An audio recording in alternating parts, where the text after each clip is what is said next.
குடிகாரர்களின் கூடாரமாய் மாறிக்கொண்டிருக்கும் நம் தமிழ்நாட்டில் ஏன் மதுபுட்டிகளில் இம்முப்பரிமாண ஒட்டிகள் ஒட்டப்படுகிறது என்று உங்களுக்கு தெரியுமா?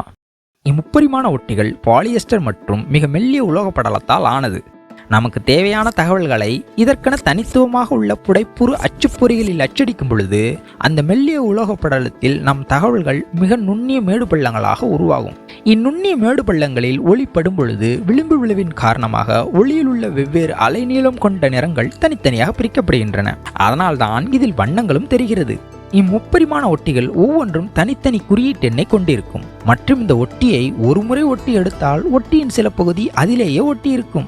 அதனால் இம்மதுவை யாரும் போலியாக உருவாக்கிட முடியாது, கலப்படம் எதுவும் செய்ய முடியாது, கலால் வரியையும் சரியாக வசூலிக்கலாம் என்ற காரணத்திற்காகத்தான் இவ்வொட்டிகள் ஒட்டப்படுகிறது. சரி, அதிக மயக்கத்தை கொடுத்து உடல் நலத்தை கெடுத்து பல குடும்பங்களை சீரழித்து சமூக சீர்கேடுகளையும் உருவாக்கும் இம்மதுவிற்கே இவ்வளவு பாதுகாப்பு தந்து விற்பனை செய்யும் தமிழ்நாடு அரசு அதிக பாதிப்பை தராத இயற்கையாக எடுக்கக்கூடிய கல்லை ஏன் சந்தைப்படுத்தக்கூடாது?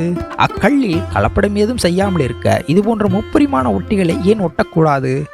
மது ஆலைகளை நடத்தும் கோடீஸ்வரர்களை மட்டும் காணும் தமிழக அரசே, தெற்கோடிகளில் நின்று போராடும் நம் பாரம்பரிய பனைத்தொழிலாளர்களையும் கொஞ்சம் காணுங்கள்.